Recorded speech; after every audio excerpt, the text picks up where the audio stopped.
ആരോ ഒരാൾ ഭാഗം 29. അല്ല, താനെന്താ ഇവിടെ? തൻ്റെ ഡ്യൂട്ടി ഇവിടെയല്ലല്ലോ. സായയ്ക്ക് പകരം മറ്റൊരാളെ കണ്ടപ്പോൾ വർഗീസ് അതിശയത്തോടെ ചോദിച്ചു. അത് സാർ, ആ കുട്ടി കുറച്ചു മുൻപേ പോയി. കുറച്ച് ദിവസത്തേക്ക് ലീവാണെന്നാണ് സെക്യൂരിറ്റി ഓഫീസിൽ പറഞ്ഞു കേട്ടത്. പുതുതായി ജോലിക്ക് വന്ന ആ മനുഷ്യൻ ബഹുമാനത്തോടെ പറഞ്ഞു. ആ കുട്ടിക്ക് എന്തുപറ്റി? എന്തെങ്കിലും അസുഖമാണോ? അറിയില്ല സാർ. സംസാരിക്കാൻ വയ്യാത്ത കുട്ടിയായതുകൊണ്ട് ചോദിച്ച് മനസ്സിലാക്കാൻ സാധിക്കില്ലല്ലോ. അതിനെ കണ്ടിട്ട് അതിനെന്തോ ഒരു വയ്യാഴികയുണ്ടെന്ന് തോന്നുന്നു. അയാൾ അല്പം സങ്കടത്തോടെയാണ് മറുപടി പറഞ്ഞത്. അതെന്താ താൻ അങ്ങനെ പറഞ്ഞത്? ചോദിച്ച് മനസ്സിലാക്കാൻ പറ്റില്ല എന്ന് പറഞ്ഞിട്ട്? വർഗീസിന്റെ ചോദ്യത്തിൽ വല്ലാത്ത സംശയം നിറഞ്ഞിരുന്നു. എൻ്റെ കുഞ്ഞിൻ്റെ പ്രായമേ ഉള്ളൂ അതിന്. അതുകൊണ്ട് തന്നെ ഞാൻ അവളെ പലപ്പോഴും ശ്രദ്ധിക്കാറുമുണ്ട്. കുറച്ച് നാളുകളായി അവൾ ആകെ മൂഡ് ഓഫിലാണ്. ഒന്ന് ചോദിച്ചു മനസ്സിലാക്കാം എന്ന് വെച്ചാൽ എന്താ ചെയ്യുക? ശരി, എന്തായാലും ജോലി നടക്കട്ടെ. എല്ലായിടത്തും നല്ല ശ്രദ്ധ വേണം, അത് മറക്കരുത്, ഫെർണാണ്ടസ് ആലോചനയോടെ പറഞ്ഞു. സർ, എന്തെങ്കിലും പ്രശ്നമുണ്ടോ? അവർ തിരിഞ്ഞപ്പോൾ ആ മനുഷ്യൻ അല്പം ഭയത്തോടെ ചോദിച്ചു. ഹേയ്, ചെറിയ പ്രശ്നങ്ങൾ എല്ലായിടത്തും ഉണ്ടാകുമല്ലോ. താൻ അതൊന്നും ഓർത്ത് വിഷമിക്കേണ്ട. എന്തായാലും കരുതലോടെ ജോലി ചെയ്യുക. അയാളുടെ തോളത്തൊന്ന് തട്ടിക്കൊണ്ട് അവർ തിരിഞ്ഞു നടന്നു. ഇനിയിപ്പോൾ അടുത്തതെന്താ? നമുക്ക് സായിയെ വീട്ടിൽ പോയെന്ന് കണ്ടാലോ? കാണണം, പക്ഷേ ഇന്നു വേണ്ട. നമുക്കൊപ്പം ആരെങ്കിലും സ്ത്രീകൾ കൂടി ഉള്ളത് നല്ലതാ.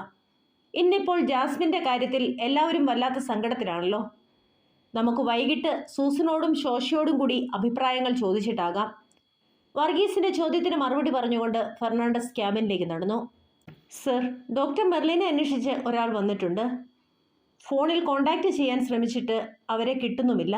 എന്താ ചെയ്യേണ്ടത്? ഡ്യൂട്ടി കഴിഞ്ഞ് ഇറങ്ങാൻ തുടങ്ങുമ്പോഴാണ് എൻക്വയറിയിലെ സ്റ്റാഫിൻ്റെ കോൾ റോഷനെ തേടിയെത്തുന്നത്. അയാളോട് വെയിറ്റ് ചെയ്യാൻ പറയൂ, ഞാൻ ഇപ്പോൾ വരാം.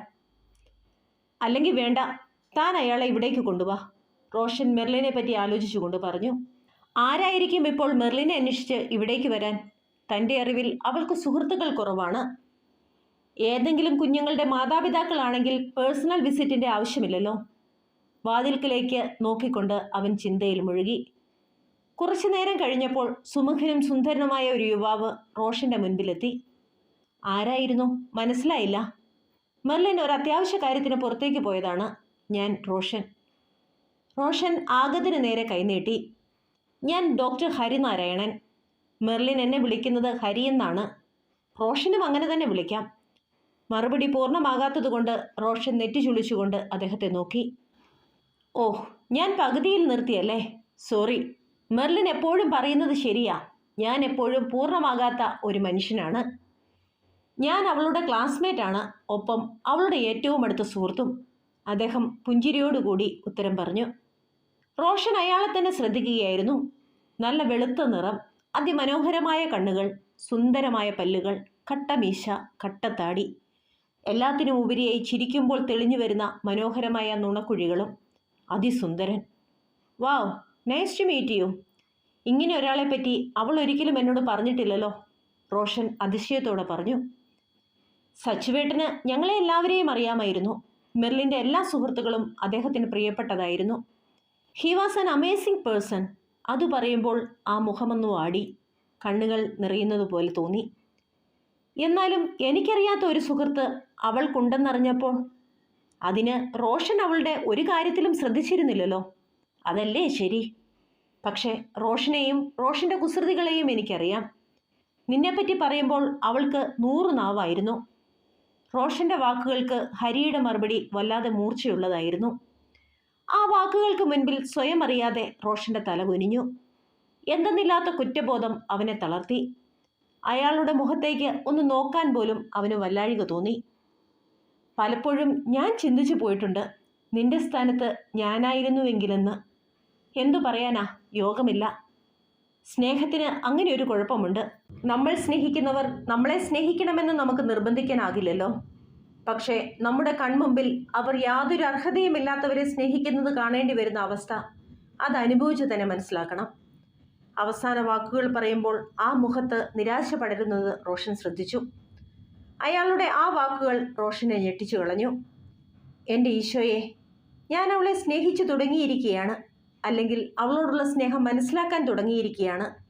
നീ എന്നെ വീണ്ടും പരീക്ഷിക്കാൻ പോകുകയാണോ? ആർക്കു വേണ്ടിയും ഒന്നിനു വേണ്ടിയും എനിക്ക് അവളെ വിട്ടുകൊടുക്കാനാകില്ല. അവൾ എൻ്റെയാണ്, എൻ്റെ മാത്രം. അവൻ മനസ്സുകൊണ്ട് ദൈവത്തോട് പറഞ്ഞു. ഒപ്പം അവൻ്റെ മുഖം കനത്തു. Okay, let's come to the point. ഇവിടെ എന്തിനാണ് വന്നതെന്ന് പറഞ്ഞില്ലല്ലോ. തൻ്റെ നെഞ്ചിലെരിയുന്ന തീക്കനലിനെ ഒന്ന് തണുപ്പിക്കാൻ എന്നതുപോലെ ആ മൗനം മുറിച്ചുകൊണ്ട് റോഷൻ ചോദിച്ചു. ഓ, ഞാൻ അതങ്ങ് മറന്നു. 2 ദിവസങ്ങൾക്ക് മുൻപ് മെർലിൻ എന്നെ വിളിച്ചിരുന്നു. ഇവിടെ എന്തൊക്കെയോ പ്രശ്നങ്ങളുണ്ടെന്നും കുറച്ചധികം ദിവസത്തേക്ക് അവൾക്കൊരിടത്തേക്ക് മാറി നിൽക്കണമെന്നും പറഞ്ഞു. അത് പറയുമ്പോൾ ഹരിയുടെ മുഖത്ത് ഭാവഭേദമൊന്നും ഉണ്ടായിരുന്നില്ല. ഓക്കെ, പക്ഷേ ഇപ്പോഴും എനിക്ക് കാര്യങ്ങൾ വ്യക്തമായിട്ടില്ല ഹരി. റോഷൻ അക്ഷമനായി. അതിലേക്കാ വരുന്നത്. അവൾ മാറി നിൽക്കുന്ന സമയത്ത് കുട്ടികളുടെ സെക്ഷൻ കൈകാര്യം ചെയ്യാൻ കുറച്ചു നാളത്തേക്കിന് എന്നോട് ഇവിടെ ജോയിൻ ചെയ്യാമോ എന്ന് ചോദിച്ചു. എൻ്റെ മെർലിൻ ഒരു കാര്യം ചോദിച്ചാൽ അതെനിക്ക് എതിർക്കാനാകില്ല. ലോകത്തിൻ്റെ ഏത് കോണിലാണെങ്കിലും അവളുടെ ആവശ്യങ്ങൾക്ക് ഞാനുണ്ടാകും. മനോഹരമായ ഒരു പുഞ്ചിരിയോടുകൂടി ഹരി അത് പറയുമ്പോൾ റോഷന്റെ നെറ്റി ചുളിഞ്ഞു. പക്ഷേ ശരിക്കും പ്രശ്നങ്ങൾ രൂക്ഷമായത് ഇന്നാണല്ലോ. പിന്നെ എങ്ങനെ അവൾ 2 ദിവസം മുമ്പ് ഇതൊക്കെ മുൻകൂട്ടി കണ്ടു? റോഷനിൽ നിന്നും യാന്ത്രികമായി ആ ചോദ്യം പുറത്തേക്ക് വന്നു. അതൊന്നും എനിക്കറിയില്ല സുഹൃത്തെ.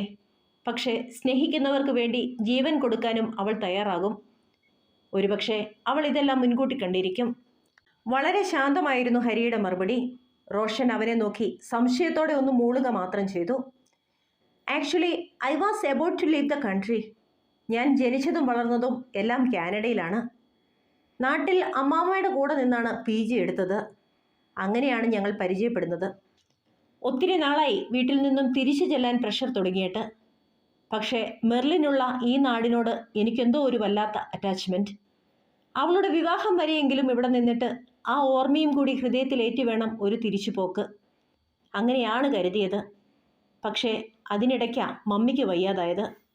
ഹരി ഒരു നിമിഷം നിർത്തി. മനുഷ്യൻ പദ്ധതികൾ വിഭാവനം ചെയ്യുന്നു, അന്തിമ തീരുമാനം കർത്താവിൻ്റെതത്രേ. എന്താണെങ്കിലും ദൈവം എന്തോ കണ്ടിട്ടുണ്ട് എന്ന് തോന്നുന്നു. അതായിരിക്കാം എന്നെ ഇവിടെ എത്തിച്ചത്. ആ വാക്കുകൾ പറയുമ്പോൾ ഡോക്ടർ ഹരിയുടെ കണ്ണുകളിൽ തെളിഞ്ഞു കണ്ട പുഞ്ചിരി റോഷനെ വല്ലാതെ ആശങ്കപ്പെടുത്തി. ആ ചിരിയിൽ എന്തോ ഒരു ആഴമുള്ള അർത്ഥം ഒളിപ്പിച്ചു വെച്ചതുപോലെ.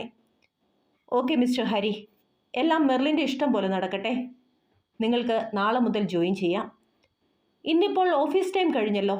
നാളെ രാവിലെ 10 മണിക്ക് കാണാം. അതുപോരെ? റോഷൻ വാച്ചിൽ നോക്കിക്കൊണ്ട് സംഭാഷണം പെട്ടെന്ന് അവസാനിപ്പിച്ചു. ഹരിയുടെ സാമീപ്യം അവനെ വല്ലാതെ അസ്വസ്ഥപ്പെടുത്തുന്നുണ്ടായിരുന്നു. ഓഫ് കോഴ്സ്, നാളെ മതി. നഗരത്തിൽ ലാൻഡ് ചെയ്തപ്പോൾ സമയമുണ്ടെന്ന് തോന്നി, അതുകൊണ്ട് ഇങ്ങോട്ട് പോന്നു. ഹരി പുഞ്ചിരിയോടെ എഴുന്നേറ്റു. ബൈ ദ ബൈ, താമസ സൗകര്യങ്ങളോ? Do you need any help for that? Roshan താല്പര്യമില്ലാതെ ചോദിച്ചു. ഹേയ്, അതിൻ്റെ ആവശ്യമില്ല. എനിക്ക് ഈ നഗരത്തിൽ തന്നെ ഒരു ഫ്ലാറ്റുണ്ട്. ടൗണിൽ നിന്നും അല്പം മാറിയ. സത്യം പറഞ്ഞാൽ മെർലിനോടുള്ള ഇഷ്ടം കൊണ്ട് ഇവിടെ ഒരു ഫ്ലാറ്റ് വേണമെന്ന് തോന്നി, അതുകൊണ്ട് വാങ്ങിയതാ. എന്നാൽ പിന്നെ നമുക്ക് നാളെ കാണാം. ഞാൻ എന്തായാലും അല്പം കഴിഞ്ഞേ പോകുന്നുള്ളൂ. മെർലിൻ വരാമെന്ന് പറഞ്ഞിട്ടുണ്ട്. അയാൾ വീണ്ടും റോഷന്റെ മനസ്സിലേക്ക് തീക്കനലുകൾ കോരിയിട്ടുകൊണ്ട് പുറത്തേക്ക് നടന്നു. സോറിടാ, ഒത്തിരി വൈകിപ്പോയി, ഒത്തിരി വേദനിപ്പിച്ചു. ഇനി ഒരിക്കലും ഞാൻ നിന്നെ വേദനിപ്പിക്കില്ല. നമ്മൾ എന്നും ഒരുമിച്ചായിരിക്കും. ഫോൺ എടുത്ത് മെർലിൻ്റെ നമ്പർ ഡയൽ ചെയ്യുമ്പോൾ അതിൽ തെളിഞ്ഞു വന്ന മെർലിൻ്റെ മുഖത്ത് നോക്കി റോഷൻ മന്ത്രിച്ചു. പിന്നെ സാവധാനം ആ ഫോട്ടോയിൽ ഒരു ചെറിയ ചുംബനം നൽകി. മറുവശത്ത് ഫോൺ റിങ് ചെയ്യുന്ന ശബ്ദം കേൾക്കുന്നുണ്ട്. പക്ഷേ മറുപടിയില്ല.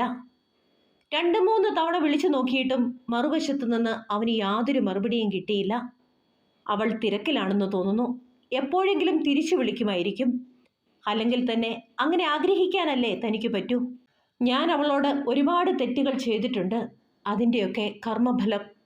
അതാണ് ഇപ്പോൾ എന്നെ വേട്ടയാടുന്നത്. വല്ലാത്ത ഹൃദയവേദനയോടെ തന്നോട് തന്നെ സംസാരിച്ചുകൊണ്ട് അവനൊരു ദീർഘനിശ്വാസത്തോടെ ടേബിളിലേക്ക് തലവെച്ച് കിടന്നു. അതേസമയം നഗരത്തിലെ തിരക്കൊഴിഞ്ഞ ഒരു കോഫി ഷോപ്പിൽ മെർലിൻ ഒരു യുവാവുമായി ഗൗരവത്തോടെ സംസാരിച്ചു കൊണ്ടിരിക്കുകയായിരുന്നു. അല്പസമയത്തിന് ശേഷം അയാൾ എന്തൊക്കെയോ പേപ്പറുകൾ അവൾക്ക് കൈമാറിക്കൊണ്ട് പുറത്തേക്ക് നടന്നു.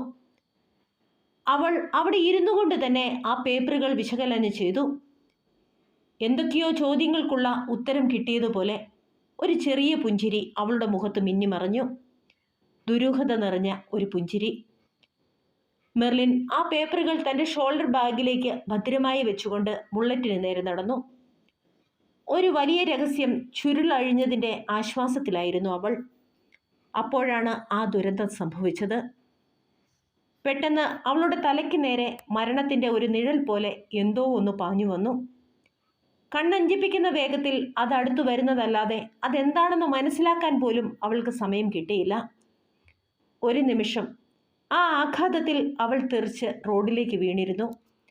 മരണത്തിൻ്റെ രൂക്ഷഗന്ധം നിലത്ത് ചോരയുടെ ചുവപ്പ് പടർത്തിക്കൊണ്ട് അവിടെ മാകെ തളം കെട്ടി നിന്നു. തൻ്റെ ബോധം നഷ്ടപ്പെടുന്നത് പോലെ മെർലിന് തോന്നി. തലയ്ക്കുള്ളിൽ 1000 ഇടിമുഴക്കങ്ങൾ. അവൾ ആഞ്ഞൊന്നു തല കുടഞ്ഞു. നിമിഷ നേരത്തിൻ്റെ വ്യത്യാസത്തിൽ ലോകം വീണ്ടും വ്യക്തമായി. അവൾ സ്വബോധം വീണ്ടെടുത്തു. തനിക്ക് എന്താണ് സംഭവിച്ചതെന്നറിയാനുള്ള തീവ്രമായ ആകാംക്ഷയോടെ അവൾ റോഡിലേക്ക് കണ്ണുകൾ പായിച്ചു. ആളുകൾ ഭ്രാന്തമായി ഒരു വാഹനത്തിന് പിന്നാലെ ഓടുന്നുണ്ട്. ഒരുപക്ഷെ ആ വാഹനം തന്നെ ഇടിച്ചു തെറിപ്പിച്ചതാകാം. അവൾ ആ വാഹനത്തിലേക്ക് സൂക്ഷിച്ചു നോക്കി. അതിൽ നിന്നും തനിക്ക് നേരെ പാഞ്ഞു വരുന്ന ആ കണ്ണുകൾക്ക് ക്രൂരമായ ചുവപ്പ് നിറം ബാധിച്ചിരിക്കുന്നു. ഷോള് കൊണ്ട് മുഖം മറച്ചിരുന്നതിനാൽ ആ കണ്ണുകൾ മാത്രമാണ് കാണാൻ സാധിക്കുന്നത്. അയാൾ ആരായിരിക്കും? അവൾ ഓർമ്മയിൽ പരതി. ആ കണ്ണുകൾ താൻ എവിടെയോ കണ്ടിട്ടുണ്ട്. എവിടെ? ആ ചോദ്യം മനസ്സിൽ അലയടിക്കുമ്പോഴാണ് നിമിഷങ്ങൾക്ക് മുൻപ് നടന്ന സംഭവം അവളുടെ മനസ്സിലേക്ക് ഇരച്ചെത്തിയത്. ആ വസ്തു തൻ്റെ തലയ്ക്ക് നേരെ പാഞ്ഞു വന്നപ്പോൾ താൻ ആകെ പകച്ചു പോയതാണ്. അപ്പോൾ ആരോ തന്നെ ബലമായി തള്ളി മാറ്റുന്നത് പോലെ തോന്നിയിരുന്നല്ലോ. ആരായിരുന്നു അത്? ആ ചോദ്യം ഉള്ളിൽ മുഴങ്ങുമ്പോൾ അവൾ വെപ്രാളത്തോടെ മുഖം അമർത്തി തുടച്ചു. ആരോ ഒരാൾ തുടരും. കൂട്ടുകാരെ, നമ്മുടെ കഥ ഇഷ്ടമാകുന്നെങ്കിൽ ലൈക്ക് ചെയ്യാനും സബ്സ്ക്രൈബ് ചെയ്യാനും മടി കാണിക്കരുതേ. അടുത്ത ഭാഗവുമായി നാളെ കാണും വരെ ബൈ ബൈ, സ്റ്റേ സേഫ്.